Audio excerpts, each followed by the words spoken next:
Hello and welcome to JRR Armory. Today we're gonna take a look at the Battle of the Red Dots 2018 edition, priced between $200 and $500, including torture tests. We're gonna see which red dots can survive according to their advertised limits, and we are gonna focus on some other aspects that are usually not covered by the different reviews that you can find, especially on YouTube. So today we'll cover and we will explore three other topics that I believe are underexplored at this point. How do they behave under magnification?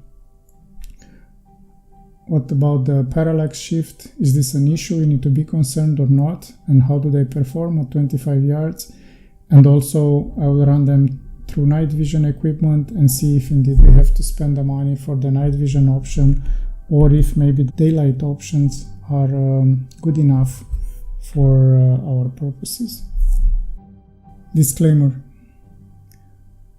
all the products featured in this video have been purchased with private funds, so please don't tell my wife. This video represents my personal civilian training experience with the respective red dot sights over the last 5 years and thousands of rounds of ammo, and is not representative for all the individual products or product lines of these companies. Some of the tests are pushing towards the advertised limits of these products, and some are reaching their breaking point. Your mileage may vary. Also, feelings may be hurt during this show. Deal with it, be respectful, and grow a pair. Now sit back, dry fire safely, and enjoy the hour-long show. Next up, we are gonna look at the magnification and field of view that these different optics offer to us. If we look at the EOTech website, these are some of the points they are stressing as an advantage over the red dots, and we'll have to check them. I would have to say that there are some advantages that they are offering, but let's not just take it for granted. Let's put them to the test. A point on the field of view: if you are shooting with both eyes open, the field of view is not an issue. On the other hand, unless you are shooting very close range, once you start to go to the, I would say, medium range, probably starting even at 50 yards, majority of the people would like to focus on one eye. So there is something to say that if you have a bigger screen, it's a little bit better than a smaller, rounder screen. So in this case, I would like to give the gold medal to the EOTech, or to the square screens, or square lenses I should say. And as far as the reticles, if I were to choose between a pure dot and a circle dot, there are some advantages for the circle dot, and I will just go through a few of them. The circle dot gives you different clearer options as far as aiming. The bottom of the circle is for very close, precise ranges at 7 yards, so you don't have to hold in the air.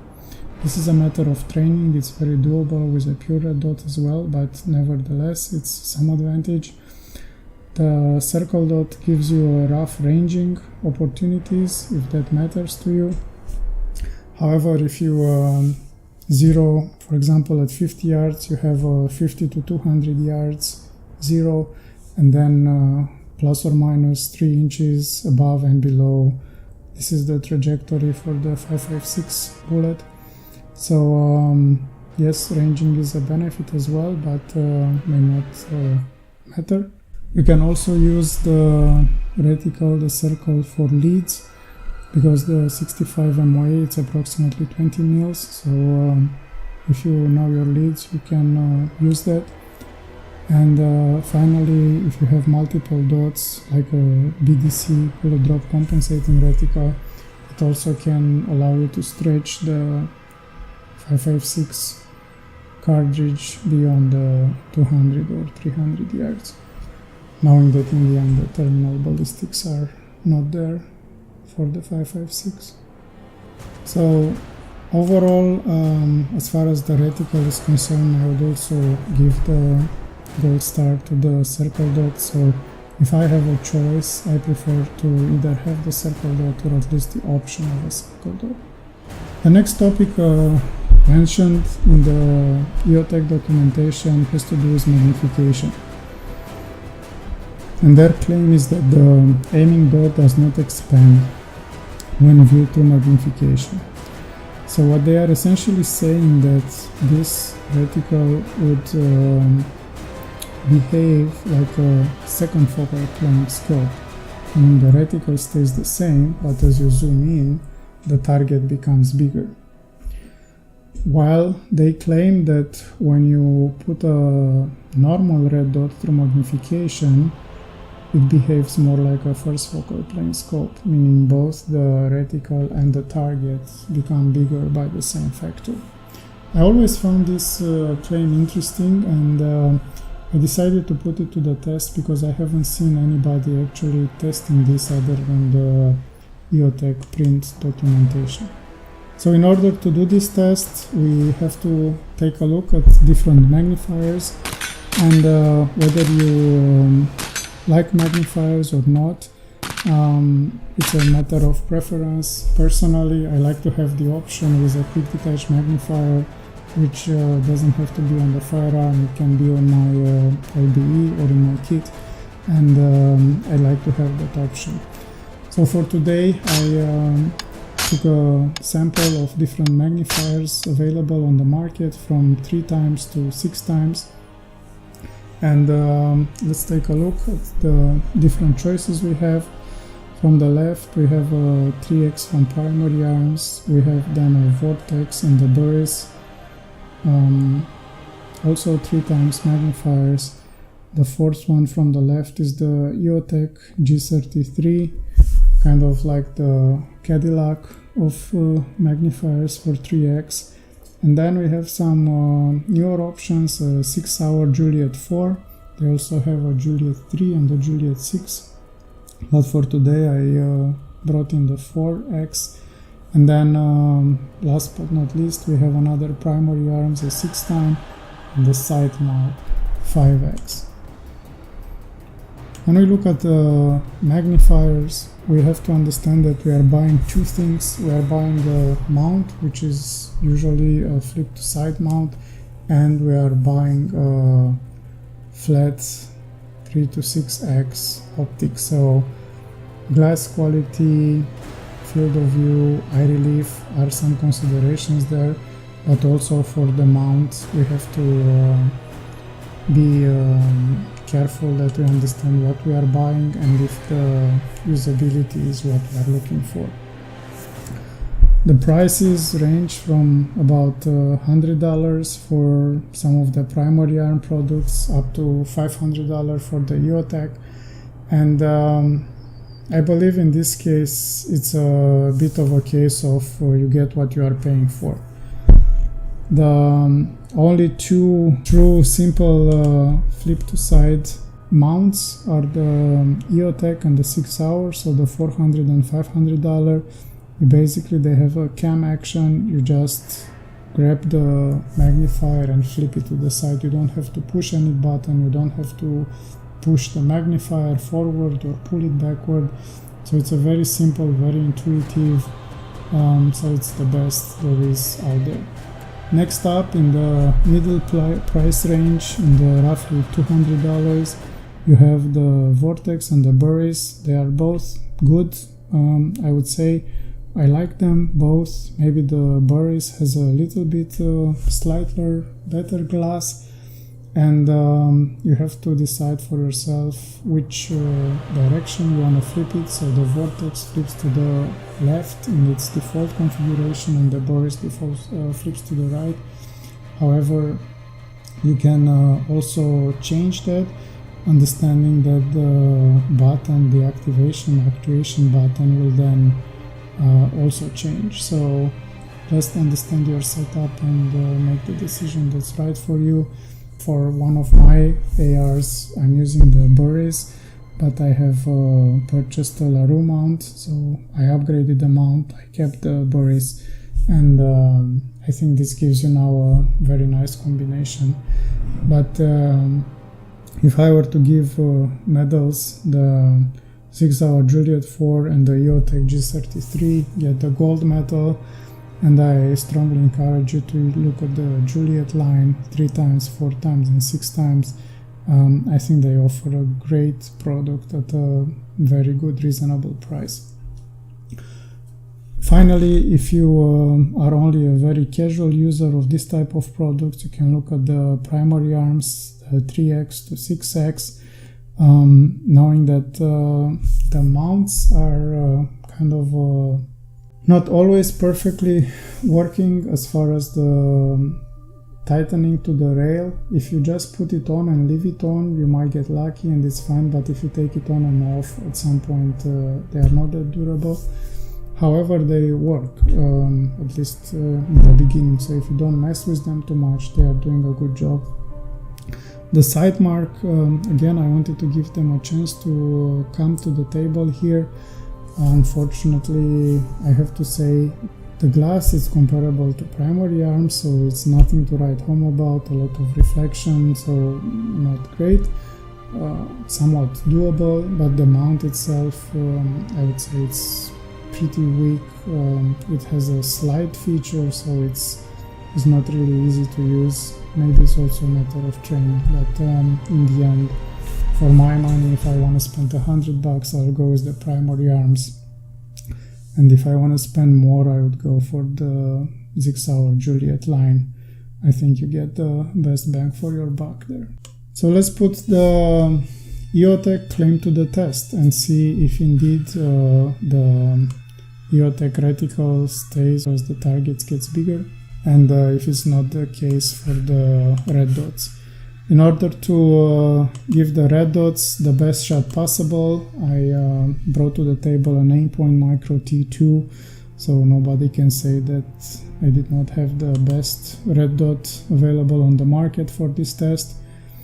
And I have picked the XPS 2-2, which is my trusted 5-year-old EOTech, and line it up side by side with the Micro T2. And I have used 3 of the magnifiers, the EOTech, so the best of at 3 times, the Juliet 4 for 4 times, and the primary arms at 6 times. At the first glance, it's hard to tell if there is a big difference, so let's zoom in a little bit and see how the same pictures look like. You can start to see a little bit that the EOTech dot is smaller than the Aimpoint, but this is normal because EOTech dots are 1 MOA and the Aimpoint is 2 MOA dot. However, I have to say that I do not notice this effect that EOTech is claiming. While technically it might be true due to the different technology, as far as practical application, I think is not that big of a deal. If you think about after on the 6 times magnifier, it should be really a huge difference between the two. Well, let's zoom in and compare now at the 6 times the EOTech and Aimpoint. It's very difficult to get pictures without some blur, but nevertheless you can pretty much observe that the difference is not 12 times. It should be 1 versus 2 MOA, 2 times 6, it should be 12 times a bigger dot on the Aimpoint versus EOTech, and I don't see that. I see 2 times for sure, maybe a little better. However, I will still give the gold medal to the EOTech in this case, because the 1 MOA dot gives you indeed more precision at long distance. So if you want to stretch your AR further, you will be probably better off with a 1 MOA dot versus a 2 MOA dot. I have put this to the test during different training exercises, and I have to tell you that basically with some elevated heart rate, the only guys that were putting all rounds or targets, including myself, beyond 100 yards were the guys that had some sort of magnification. Next topic is parallax shift, and we should understand how big of a deal this parallax is. First of all, what is parallax? Parallax is the difference in the apparent position of an object when you look along 2 different lines of sight. So you have a certain target, you have your dot, and if you move your head, it looks like the dot is moving. However, we have to make some comments here, because sometimes when we discuss red dots, there is a difference between the pure parallax as defined for a long distance scope and what we experience with a red dot. In the case of red dots, what we are experiencing is a movement on the dot on the screen. However, this is not necessarily due to parallax. It has to do also with the way the lenses reflect the dot back to the eye. So the outcome, it's the same as parallax.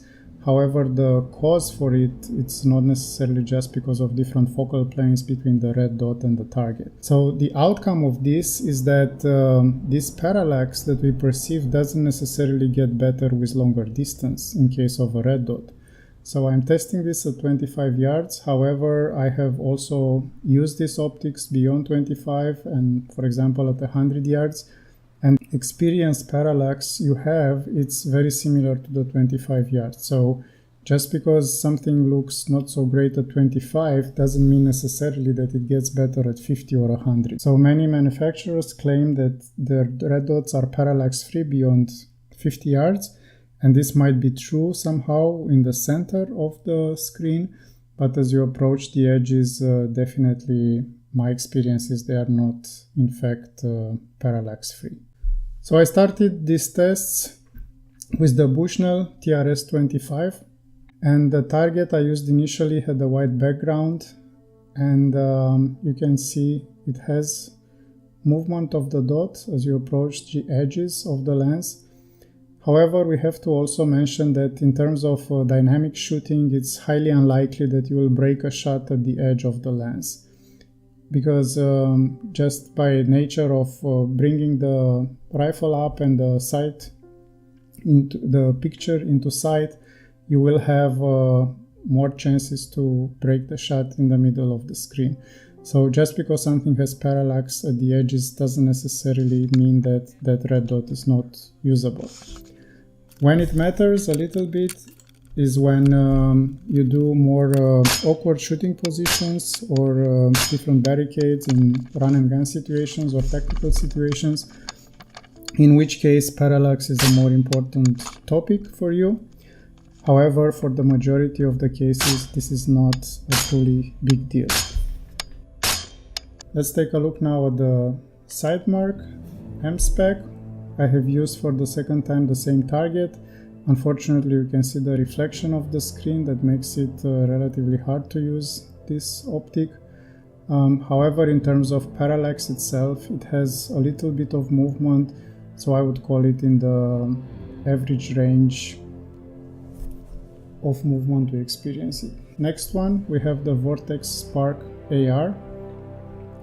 And while I started with the same white target, in the middle of it I changed to a black target. It's a 12-inch target that has a 2-inch red dot in the middle, and the distance is approximately 25 yards. And you will see from now on I'm using the black target. I think it makes it easier to gauge the movement of the red dot in the middle of the screen. So the Vortex Sparc AR has some movement of the dot throughout the entire range of motion. However, basically you can notice the red dot touches the edges of the center of the target but doesn't really go outside. So I would say in terms of practical accuracy, that's okay. Next up is Holosun HS510C. Also have a little bit of reflection. In reality this is less pronounced, and the parallax movement, it's still relatively minor.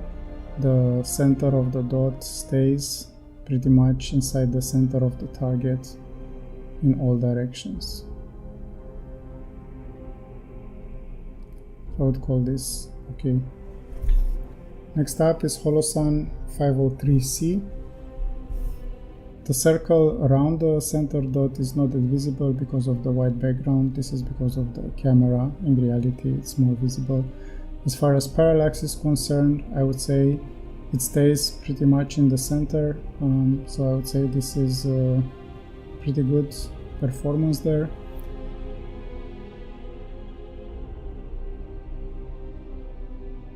Next up is the Sig Sauer Romeo 5 XDR, and this red dot was actually the surprise of all of them, because maybe you will notice as well, it has one of the most stable lack of parallax impacts, so it has one of the pretty stable red dots.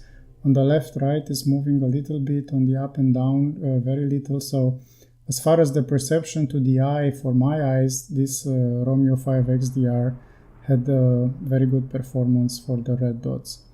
Starting with it, I also recorded parallax movement from a farther distance from the red dot, so simulating maybe a dot that is mounted further down the rifle, maybe on an AK for example, and you can see it has a very slight movement, but overall I would say congratulations to Sig Sauer for managing this topic very well.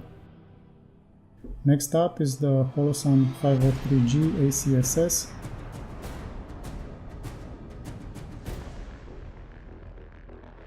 This Holosun as well has a pretty good performance in the middle. However, there is some movement as you approach the edges. You can tell how the chevron and the bullet drop compensator dots are moving. I would say for a short tactical application it's okay. If you want to do more long-range precision shots, then you should definitely take your time and make sure you have a good side picture before you break a shot.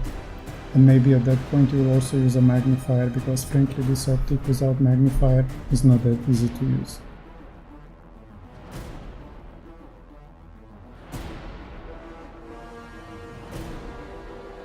Next up we have the Aimpoint PRO. Now we get into the more expensive optics, and Aimpoints are known to manage parallax pretty well, so let's see if all the products are consistent throughout their line. You see the red dot, it's in the upper right section of the target, and I would say the Aimpoint PRO has certain movement. It touches on the edges of the target center at the periphery of the screen. However, overall I would say it's manageable. And let's see how it looks from a further distance, or shooter position back. Here is a bit more pronounced. So again, at the edge of the screen you do experience some movement, and if you think about it, 1 inch more or less, or 2 inches at 25 yards equates to about 8 inches at 100. So just keep in mind that that would be the maximum risk you would have if you were to break a shot exactly at the edge of the screen. So if we look at the EOTech website, it's a question, does the holographic weapon sight have parallax? And after they experienced the recall and the legal troubles, they are basically now, if you will, more Catholic than the Pope, and I'm sure the lawyers help them a lot. So they are now making a full disclosure that if you are at the outer edge of the window with an off-axis view, you can have a parallax error of 4 MOA plus minus 3. So in the worst case would be 14 MOA. So I would say this is probably all legal talk to make sure they don't have to pay money in case somebody experiences this. However, you will see that the reality is that for the majority of the window, the holographic weapon sights are experiencing very little parallax. So let's take a look. We start with the 518-0. This is a newer EOTech I have, 2018 production. And this is the one with the single dot in the middle. This is what -0 means. And as you will see, there is slight movement, especially on the horizontal movements of the screen. However, in general, it's a fairly stable dot, and it's also a 1 MOA dot. So in this case, a small movement also, it's being perceived as higher due to the lower size of the dot. When you move backwards a little bit, you also can tell that actually they are doing pretty well. But there is some movement of the dot nevertheless. Next I have the XPS 2-2, which is the one with 2 dots in the middle, 1 center and 1 bullet drop compensator for 500 yards. And you will see that it does actually experience very little movement of the center dot compared to the center of the target. Yes, there is a little bit of movement, but overall I would say from my experience in shooting it, it's not a big deal at all.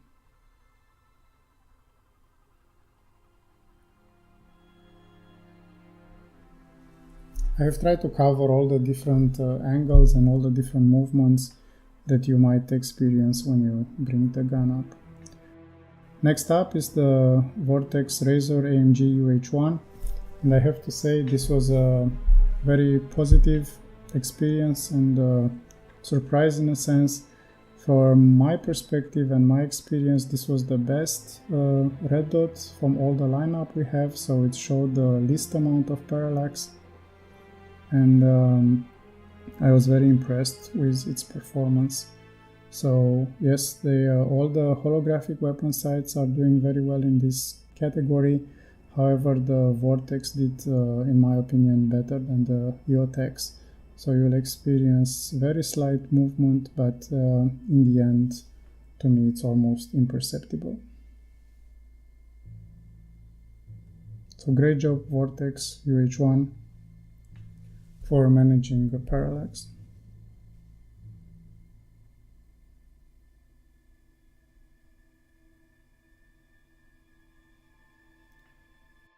Next up we have Trijicon MRO. And this is where this test started to go a bit off the rails, because as you will see, the MRO has actually the worst parallax perceived experience compared to all the dots. Basically the dot moves a lot, it goes outside of the red circle and it moves into a diagonal movement, basically from 7 o'clock to 2 o'clock, more or less, depending on your angle of attack, so to speak. So you can see it goes outside of the red dot by 1 inch on each side, so kind of the northeast and the southwest direction. You can also notice maybe a bit of the green tint on the screen. So I put more footage for the MRO, just in case somebody wants to take a look at it and to make sure it was not a fluke or a reflection. And I was so surprised that I had to take more time with it and make sure I'm not doing something wrong.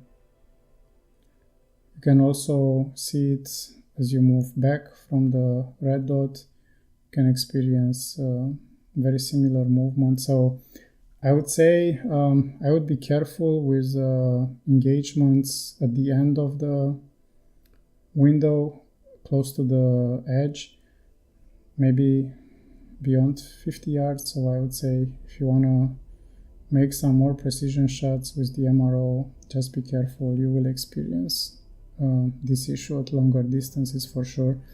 50 yards and in, these are all combat effective shots, so I wouldn't worry, but for longer distances, that's definitely not one of my choices.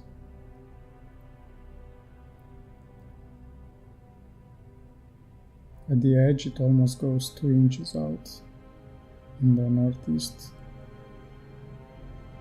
quadrant.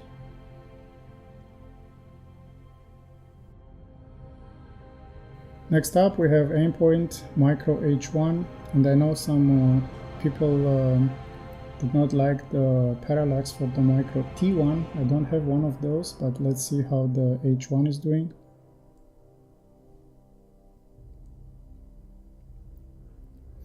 I would say for an Aimpoint it has some movement, In my opinion, the Pro has done better before, so you can see also movement of the dot. It's probably not as much as the MRO, but it stays inside the circle of the targets pretty much. However, there is a constant movement, so I would say the H1, it's also one red dot where I would be probably inside 100 yards comfortable with it, with a bit of care. However, for longer distances, this is probably not one of my top choices.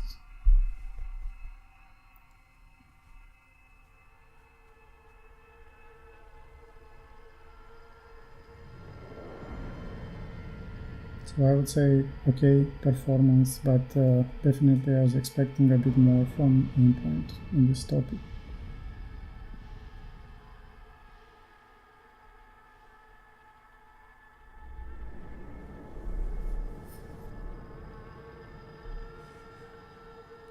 So let's see how do they stack up. In the first place, I will replace all the holographic weapon sights.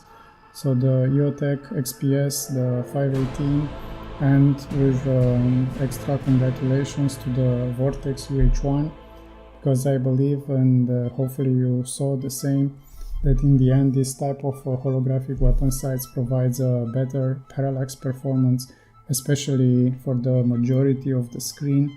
And also given the fact that the screen is larger, I think overall they are winning in this category. The other red dot that I would like to give a special congratulations to is the Sig Sauer 5XDR. Of all the red dots, I think they managed it the best. For my eye, that dot seemed like almost is not moving.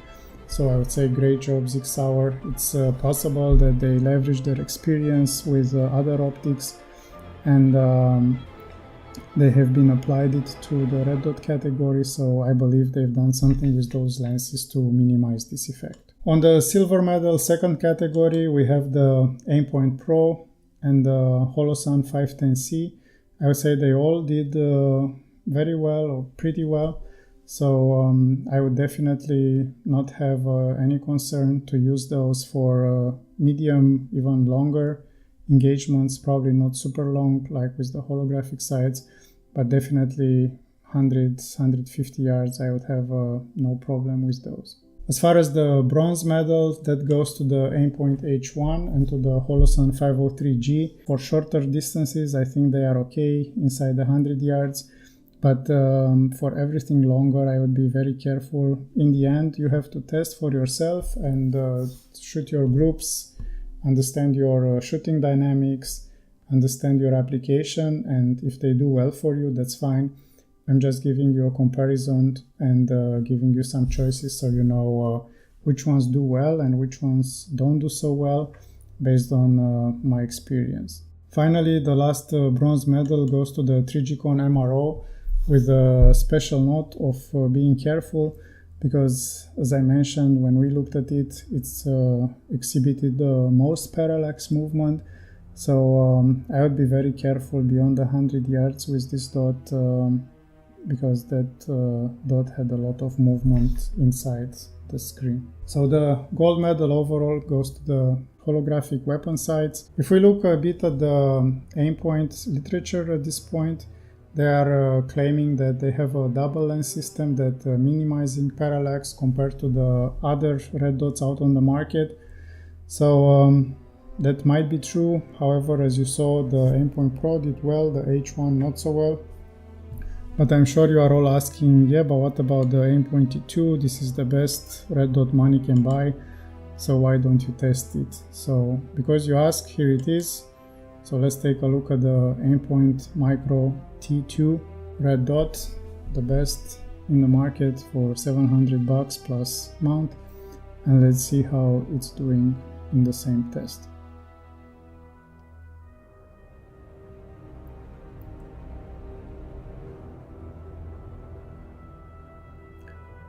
I would say overall is doing well.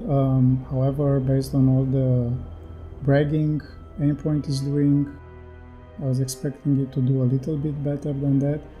I would say it's definitely better than the H1 according to my eyes, but in the end there is still some movement. Again, I'm not saying it's not usable, but it's not perfectly still in there. So I would say definitely it's a very good performance. Just know that there is a little bit of movement and nothing in the end is perfectly parallax free. So the shooting fundamentals still apply, having a stable position, acquiring the side picture, zeroing it properly. These will all be things that will help you with it. If you now move it farther away from the eye, you see that for the majority of the screen inside is doing pretty well. However, as you approach the edges of the screen, you do have some movement. If we compare the T2 on the left and the H1 on the right, you can see that the T2 is in my mind offering a better performance than the H1.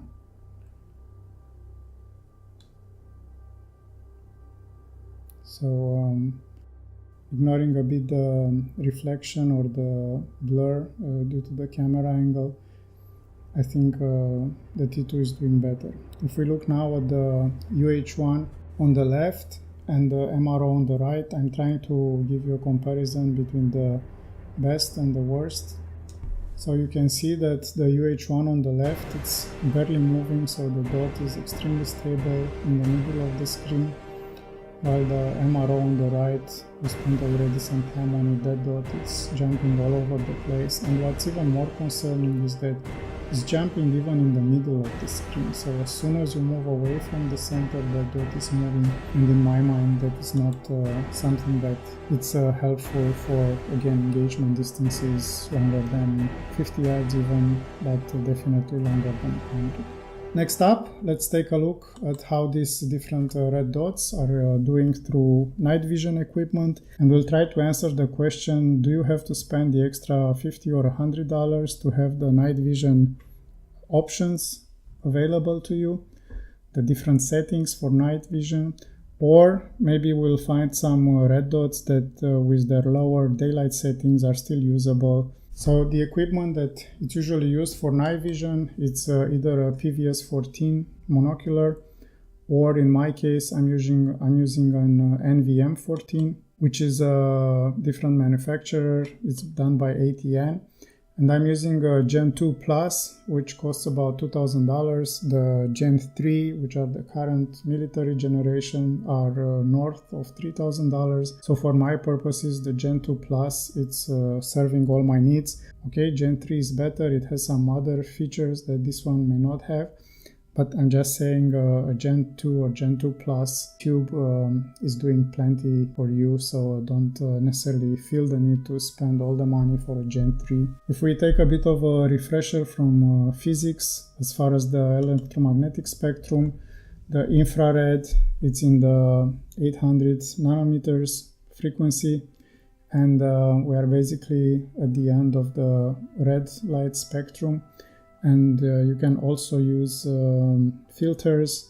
For example, for my training, if I want to do night vision training in the daylight, I'm using IR filter for my monocular, and this way you can very safely train all you want and you don't have to use a pinhole cap. The alternative is to use a pinhole cap. However, I believe infrared filter does perfectly.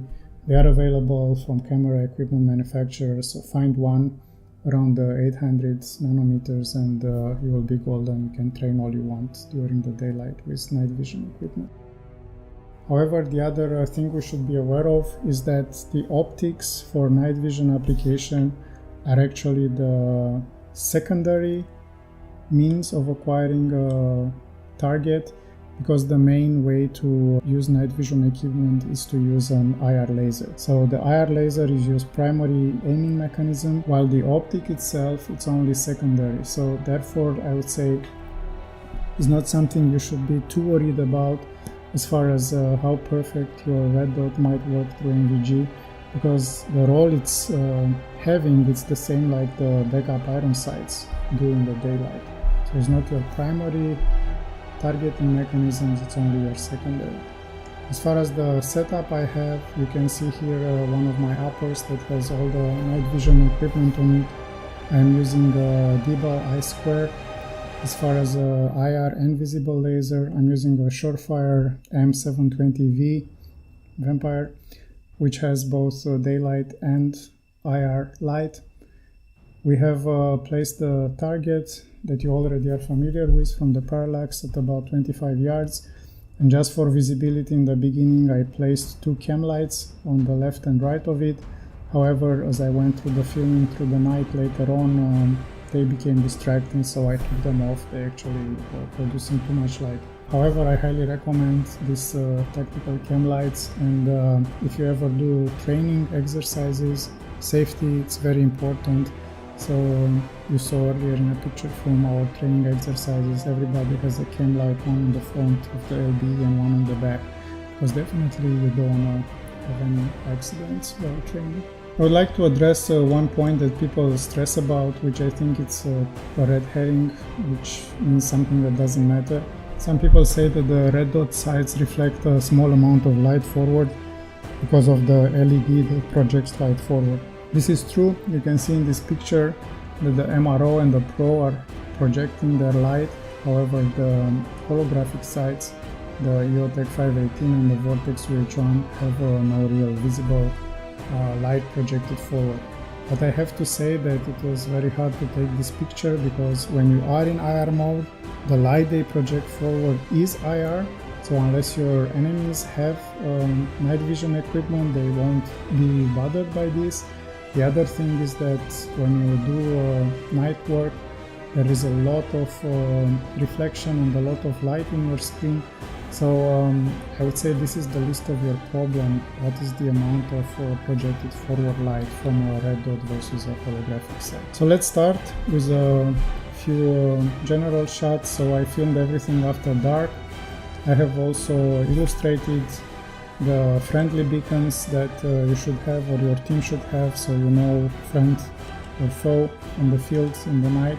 So you see different types of friendly beacons that I have tested. In this picture I have the IR laser from my upper pointed at the head of the target. You see the cam lights on the side and another friendly beacon that was on. And I experimented a bit with the camera and the IR. Also, this is just my IR laser on high, which is placed on the head of the target. So I have the IR laser on target, but no sight on the upper, so no secondary means of targeting at this point. So let's start with the Aimpoint Pro, starting with 0, 1, 2, 3, and 4. So these are the 4 night vision settings, daylight 5. The 5 is too high, it's probably overwhelming the tube at this point, but we are already on a daylight setting. So going back to night vision, 4, 3, 2, 1, and 0. For my application, 3 and 4 are very doable, 1 and 2 I can't see on the target with my equipment. Maybe that's where a Gen 3 tube comes into play. Let's see how the IR light does for it. If you put it on target, mine is very strong, so it washes off the target. However, if you move it a bit on the side, if you have some indirect IR light, it's actually very good and very doable. So I would say overall Aimpoint Pro on night vision settings 4 and 3 is doing very well, as expected. And with indirect light, with my equipment also is doing very well, so just have to be a bit careful not to over flood it. Next up we have the EOTech 518-0, which does not have any night vision settings, so we are on the lowest daylight setting at this point. And you can tell it's actually pretty strong.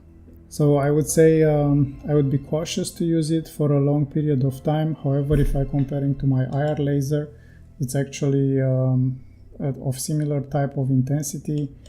So I would say I would not use this combination for too long of a time, out of the fear of damaging or burn some elements, pixels on my tube. However, for short engagement, I would say it's still doable.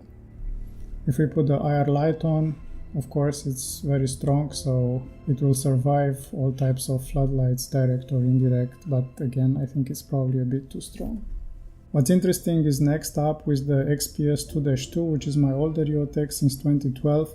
On the lowest daylight setting, actually it's a very faint view, so on the second setting it's actually very good, so it's almost like I have two night vision settings, although by specs there are none. So you can tell that my lowest daylight settings on the XPS 2-2 are much weaker than the newer 518. But actually I like this because this is actually the setup I'm using. So on my night vision rifle I have the EOTech on this model, the XPS 2-2, because also at night vision I like to have the circle around the dots. So with all the respect for aim points and other red dots, I think at night it helps me to have that circle and not confuse my dot with other pixels on the screen or with other reflections or other lasers from other people. If we compare now the laser, you can see my high laser, it's still IR, everything is IR I'm doing here. It's much stronger than the lowest daylight setting for my XPS 2-2 EOTech.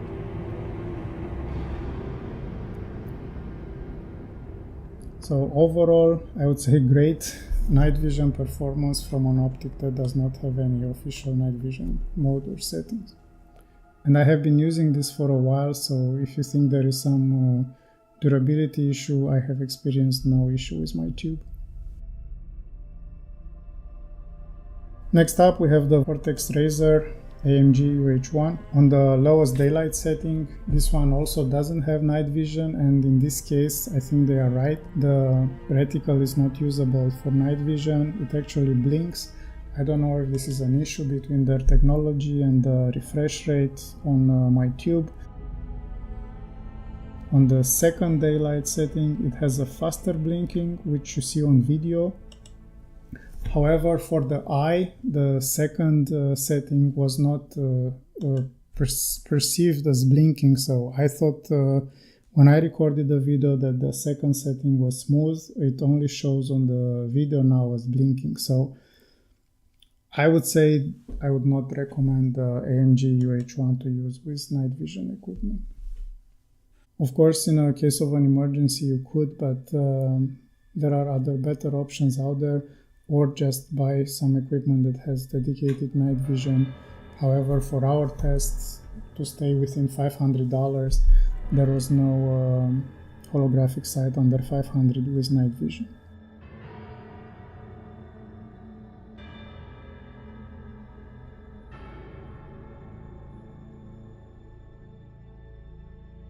Next up we have the Trijicon MRO.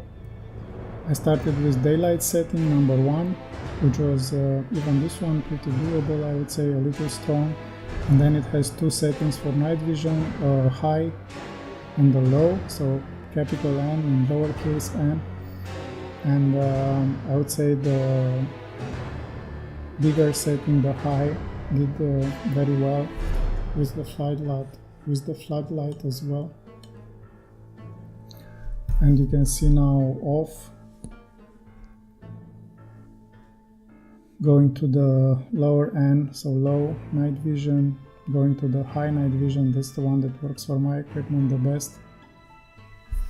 So overall I would say the MRO, very good performance with dedicated night vision.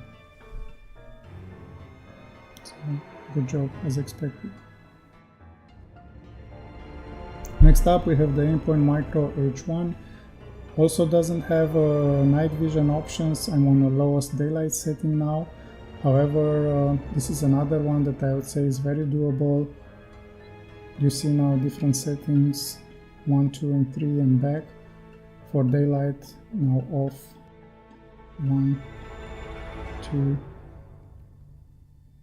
So very doable, the same like the XPS 2-2, I would say I would have no issue to use this H1 under night vision. Also does pretty well with the IR light, knowing that if it's too strong the IR light it can flood the dot and you won't see it. So good job from a non-night vision red dot Micro H1. Just for comparison, I included the Micro T-2, which has night vision options, so I'm running through night vision 1 and 2. The dot is below the target, so you can see it. The point was not to put the dot on target, but to show you how it looks. So I'm running through the different options all the way up to daylight 5, and then going back, night vision 4, night vision 3, 2, 1, 0, 1, 2, 3, 4. So options 3 and 4, very good. These are the second two highest night vision, so great job T2 as expected. Also with the IR light is doing pretty well.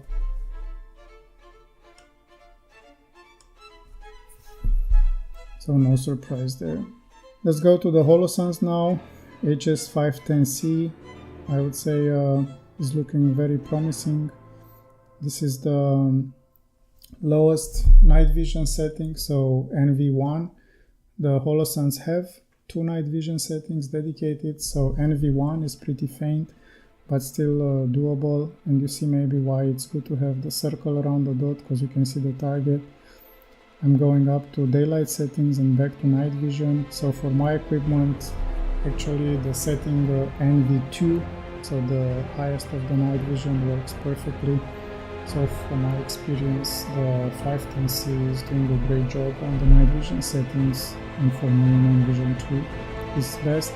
You can see the laser, my IR laser on high, it's much stronger than the NV2. So daylight, it's a bit too much, of course, but you have two dedicated night vision settings that work very well.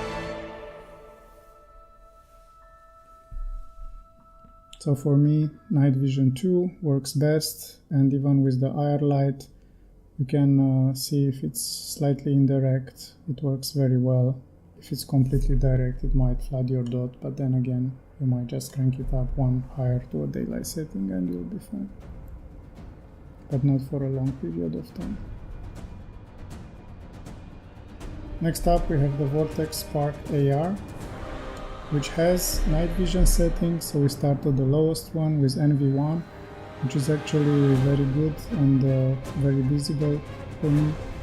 Compared to the laser, it's slightly dimmer. It's my IR laser on high. So very good even from the first night vision setting. Vortex Sparc AR. We're gonna compare coming up the different settings. So these are the settings 3 and 4 for daylight, which are too strong, and here are the settings 2 and 1 for night vision. For my equipment, either 1 or 2 night vision settings work very well. So great job, Vortex Sparc AR, under $200 night vision option. So great job, including with the IR light on.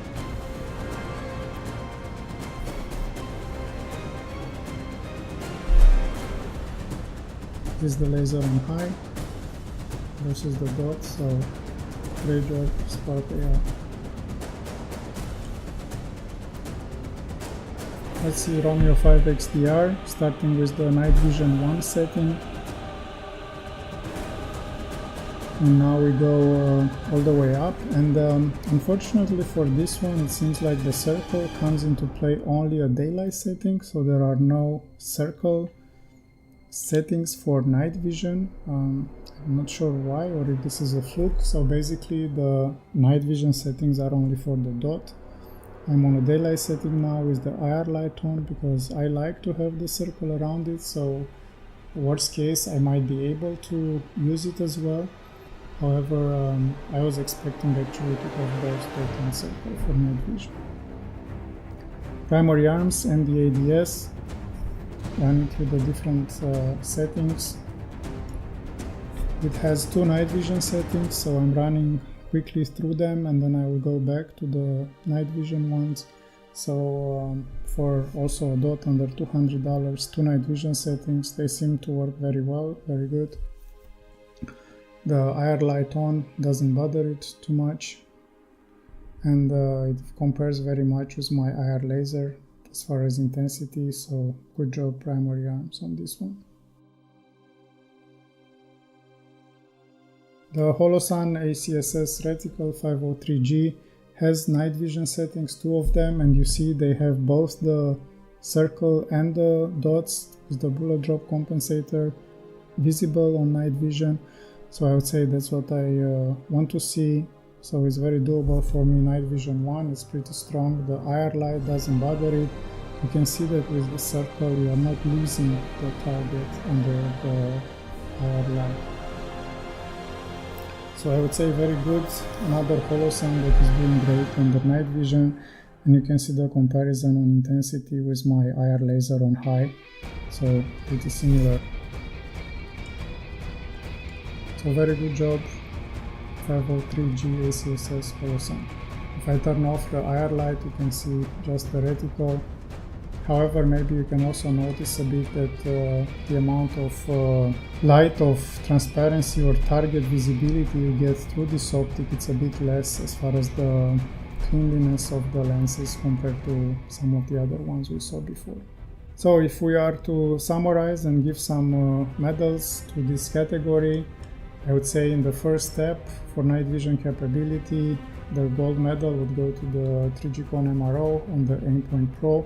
Should be no surprise there, they have dedicated night vision settings. And then at the same time we should congratulate the Holosuns, because also with their night vision settings they have done very well. For silver medal I have here the XDR, which does have night vision settings, but I nicked them one down because of the night vision being only on the dot and not with the circle. And then I placed them at the same time next to the H-1, the Aimpoint, and the EOTech XPS 2-2, which again, short of having night vision options, they have done very well and they are very doable. The bronze medal then goes to the UH1 from Vortex and the EOTech 518 with no night vision settings, and with the caveat that are not working with night vision, the UH1 flickers and the 518 is too strong. So overall, I would say in this category the gold medal goes to the red dots because again there is no holographic sight with dedicated night vision in this price. However, with the EOTech XPS 2-2 I have no problem using it all the time. So we are approaching the end. After we survived all the different tests, now it's time to see how all of these red dots stack up against each other and give the overall medals, if you want, from all the categories. They competed on durability, they competed under magnification, we checked parallax, and we ran them to night vision. So let's see what is the final ranking order, again according to my experience and according to my tests. I have to mention that it's up to you if you want a holographic sight or if you want a reflex sight. If you can live up with the shorter battery life, the holographic sight has certain advantages. If you want the longest battery life, then you'll have to go towards a red dot with a reflex sight technology. However, I'm giving different medals in different categories. So for me, under the holographic sight, the gold medal goes to EOTech XPS 2-2.